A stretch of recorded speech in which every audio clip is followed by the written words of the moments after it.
নমস্কার বন্ধুরা, আজকে আমি অসাধারণ স্বাদের একটা মাছের রেসিপি আপনাদেরকে করে দেখাবো। তার জন্য দেখুন অনেকগুলি মাছের পিস আমি এখানে নিয়েছি, পিস মাথা লেজা সবগুলি মিলিয়ে নিয়েছি।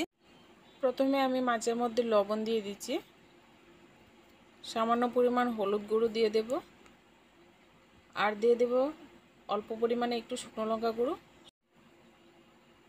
এবার ভালো করে একটু মেখে নেব। ঘরোয়া মশলা দিয়ে কিন্তু খুব সুন্দর একটা অসাধারণ স্বাদে আজকে মাছের রান্নাটা করব। এবার লবণ, হলুদ, মরিচ, লঙ্কা গুঁড়ো মেখে নিয়ে এবার রেখে দেব 5 মিনিট সময় ধরে। এবার এদিকে আমি একটা মশলার পেস্ট তৈরি করে নিয়েছি। এখানে একটা বড় সাইজের পেঁয়াজ আর কাঁচা লঙ্কা আর 1 কোয়া রসুন আর অল্প একটু সামান্য পরিমাণ আদা দিয়েছি বন্ধুরা। একটা পেস্ট বানিয়ে নেব। আর আমি চুলায় একটা কড়াই বসিয়ে দিয়েছি, এর মধ্যে পরিমাণ মতো সর্ষে তেল দিয়ে দিলাম। তেলটাকে ভালো করে গরম করে নিয়ে এবার মাছগুলিকে ভেজে নেব। মাছগুলিকে একদম লালচে লালচে কালার করে ভেজে নেব। আর আমার চ্যানেলে যদি নতুন বন্ধু হয়ে থাকেন, আমার চ্যানেলটিকে সাবস্ক্রাইব করে দিয়ে পাশে থাকা বেল আইকনটি বাজিয়ে দেবেন। আমার চ্যানেলে নিত্য নতুন ভিডিও আপনারা সবার প্রথমে পেয়ে যাবেন। তো সবগুলি মাছ দিয়ে দিয়েছি। এবার চুলার আঁচটাকে লোতে রেখে উলট পালট করে লাল লাল করে মাছগুলিকে ভেজে নেব।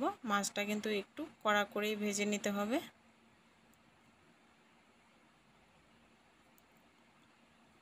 তো বন্ধুরা, মাছটাকে একদম লালচে কালার করে ভেজে নিয়েছি দেখুন। তো এইভাবে লালচে কালার করে ভেজে নেবেন। এবার লালচে কালার করে ভেজে নিয়ে কিন্তু আমি মাছটা উঠিয়ে নেব।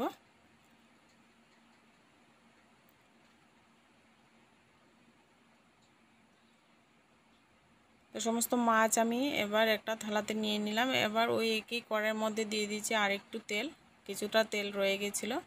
অল্প পরিমাণে একটু জিরা দিয়েছি আর একটা বড় সাইজের পেঁয়াজ কুচানো দিয়ে দিলাম। এবার পেঁয়াজটাকে একটু লাল লাল করে ভেজে নেব।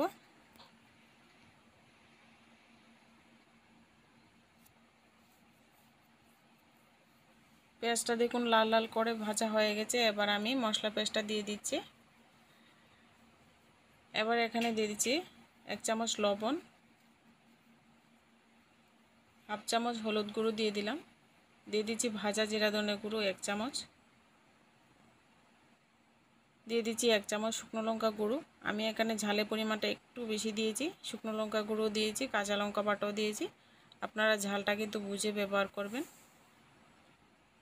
আর এই রেসিপিটা কিন্তু আজকে ঝাল ঝাল টাইপেরই রান্নাটা করছি। তো ভিডিওটা যদি ভালো লাগে অবশ্যই একটা লাইক করে দেবেন। চ্যানেলের নতুন বন্ধু হয়ে থাকলে চ্যানেলটি সাবস্ক্রাইব করে দিয়ে পাশে থাকবেন। এবার আমি পরিমাণ মতো জল অ্যাড করে দিলাম।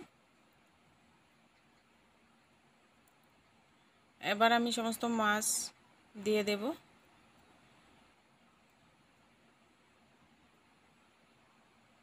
গ্রেভিটা কতটুকু রাখতে চান এই পরিমাণে কিন্তু আপনারা দিয়ে দেবেন। তো আমি 1 গ্লাসের মতো এখানে জল ব্যবহার করেছি। এবার সমস্ত মাছ আমি দিয়ে দিচ্ছি।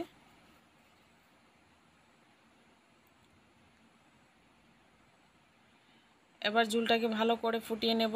1-2 মিনিট সময় ধরে চুলার আঁচটাকে লোতে রেখে ঝোলটাকে ভালো করে ফুটিয়ে নিতে হবে। তো বন্ধুরা, ঝোলটাকে আমি ভালো করে ফুটিয়ে নিয়েছি।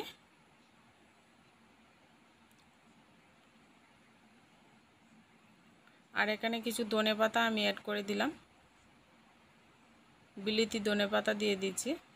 তো এই রেসিপিটাতে ধনেপাতা দিলে কিন্তু ভীষণই ভালো লাগে খেতে। এবার কিন্তু রেসিপি মোটামুটি হয়ে গেছে। এবার চুলার আঁচটাকে আমি বন্ধ করে দেব। এবার পরিবেশন করে নেব গরম ভাতের সঙ্গে। এই মাছের রেসিপিটা অবশ্যই বাড়িতে একবার ট্রাই করে দেখবেন। ভিডিওটা ভালো লাগলে অবশ্যই লাইক করে দেবেন। আজকে ভিডিওটা এই পর্যন্তই, দেখা হচ্ছে নেক্সট ভিডিওতে।